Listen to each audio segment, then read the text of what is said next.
Alors j'habite à Château-Thierry, c'est dans l'Aisne, le 02, à 60-70 km de Paris. Et ma conversion, en fait, ça fait 7 ans. Alhamdoulilah. Et je vais vous raconter une petite histoire que la vérité. Ce qui s'est passé un jour, c'est qu'il y a eu une maladie de ma mère, qui a eu un cancer. Paix à son âme. Et ça me tient à cœur de vous le dire parce que ça me fait plaisir. Et en fait, ce qui s'est passé un jour, c'est que j'étais au fond, on peut dire, vraiment au fond du gouffre, on peut dire ça.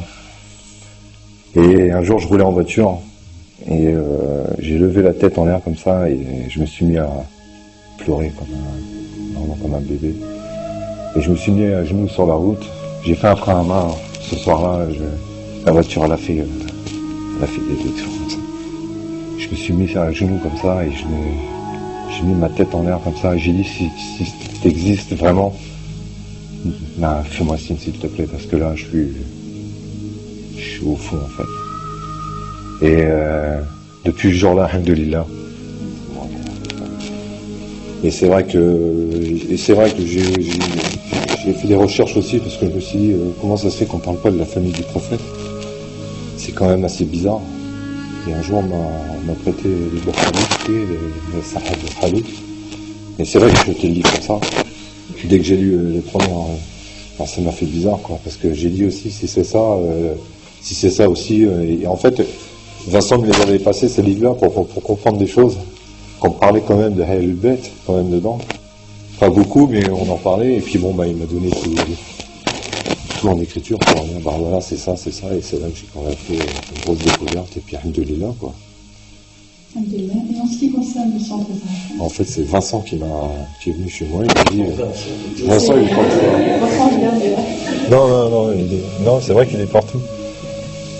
Un jour, il est arrivé comme ça. Il m'a dit, il s'appelait Centre Zahra. Puis moi, j'ai fait alhamdoulilah, parce que franchement, quand j'ai cliqué sur le site, c'est fantastique, quoi. C'est vraiment... Ouais, c'est surtout les conférences en français, ouais. C'est pour ça que moi, quand je vous ai vu, c'est impressionnant. J'ai puis le reste, quoi. J'ai dit enfin, on peut comprendre des choses. Enfin, il y a un centre qui est intéressant pour cette France, qui est malade, qu'on peut dire, hein, parce qu'elle est malade cette France, hein, quand même. Et puis, moi, ça m'a fait du bien, quoi. Et j'ai dit, allez, 320 km, on va les faire.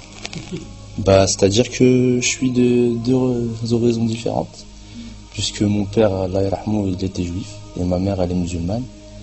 Donc, c'est clair que mon adolescence était passée par-ci, passée par-là, c'était assez difficile, religieusement parlant, donc la lumière est venue à moi et j'ai su la saisir. Il y a une chose dont je me rappelle et ça m'a touché personnellement. La première fois que j'ai mis un pied au centre, j'ai vu Saïd Yahya et le premier mot qu'il m'a dit, tu es chez toi. Et déjà ça, quelque chose, ça ouvre mon cœur à tout ça, quoi. Et dès que je suis rentré, j'ai vu la famille, je me suis tout de suite senti chez moi. Les frères me considéraient comme un frère, les sœurs comme un frère aussi. Je me suis senti bien et puis ça fait à peu près un mois que je me suis converti. Alhamdoulilah, et ça me fait du bien de prier, ça m'ouvre vers d'autres horizons. Je vois la vie autrement. Je me sens grandi de cette histoire et puis Inch'Allah que ça continue. Et puis voilà quoi, je suis heureux de faire partie de la famille. Alhamdoulilah.